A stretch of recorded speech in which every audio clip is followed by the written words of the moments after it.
Hi everybody, I have the pleasure of going first. I'm from a little firm called Gravity Tank. We're an innovation consultancy about a block and a half away. Gravity Tank brings together people like you guys from research, creative fields, and all kinds of designers and business strategists. And we approach innovation from an integrated perspective. The thing that we often find ourselves dealing with is a tyranny of the silver bullet, as we like to call it. So clients come to us and say, we want you guys to innovate on the iPod of our industry. We want you to come to us with what's going to be the giant killer that's going to knock everything else down, and you're going to figure out what it is and launch it for us. So we call that the silver bullet.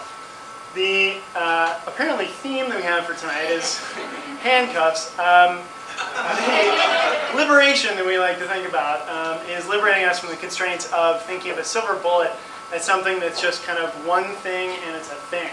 So how can you get beyond that, and how do you help people kind of break their existing assumptions about what innovation means? A couple things we'll talk about tonight, one of which we wanted to say is we find inspiration from anywhere, and one of the places we found a good inspiration was one of our kids' kindergarten homework on metaphors. And you guys remember the old, one of these things is not like the other. That was actually something that allowed us to look and see, well, what are commonalities that you wouldn't expect to see?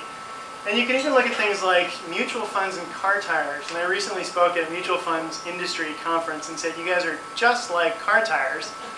And they looked at me like I was insulting and insane.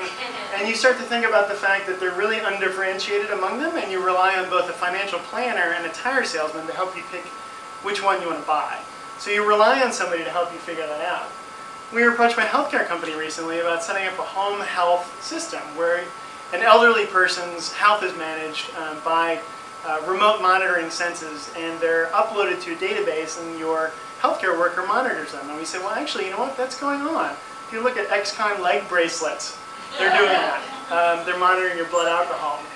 We get out into context, so we liberate you, you clients, from the constraints of the office. So I talked to a woman who, in doing some lighting research, her fluorescent light bulb wouldn't work all the time, so she donned one time an oven mitt and stroked the bulb until it came on. I said, why do you do that? And she said, well, it worked. And I said, do you ever do that without the oven mitt? And she said, no.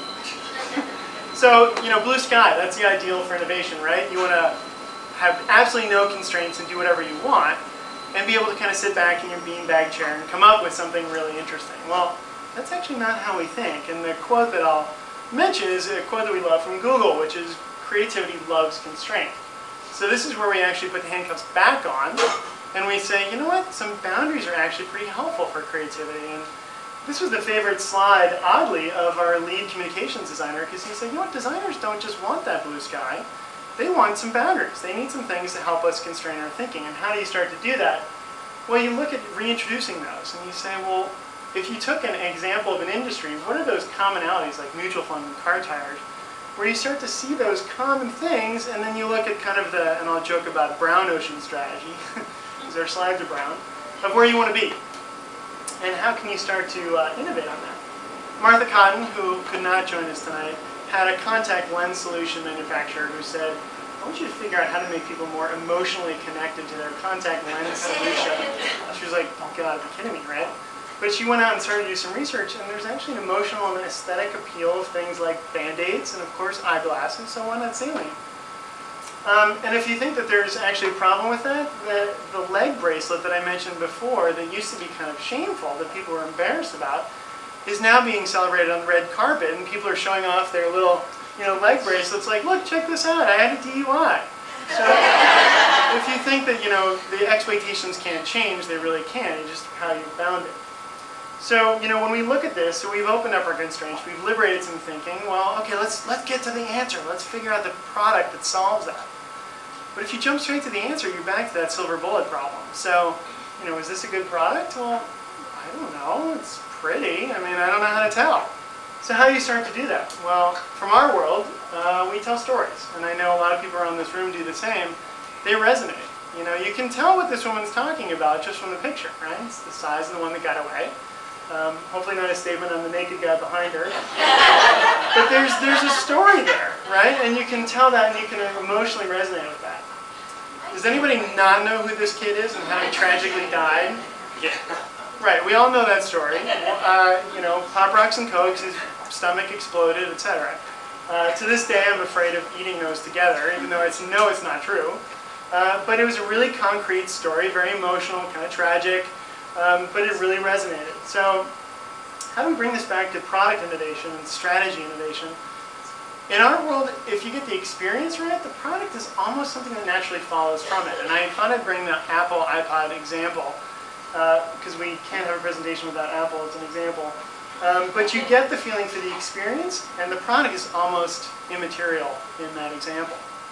So when we do it, we go out, we do the research, we get out metaphors, we expand our thinking, we go out and we look at context, and we do things like cartooning. And we just say, well, what was, you know, who are the people we met? What did they live through?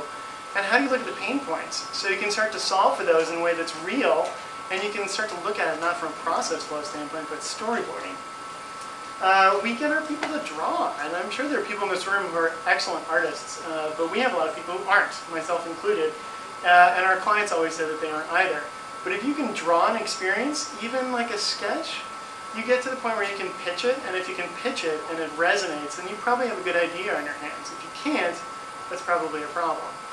So from our world, we go through this process. So we knew the theme tonight was liberating constraint, but we actually liberate and constraint, liberate, constraint, as we go through the whole of our work. And we look at that as a reframe for how you look at a market, how you look at an opportunity, and how do you get to the point where you can figure out what the right answer is among many.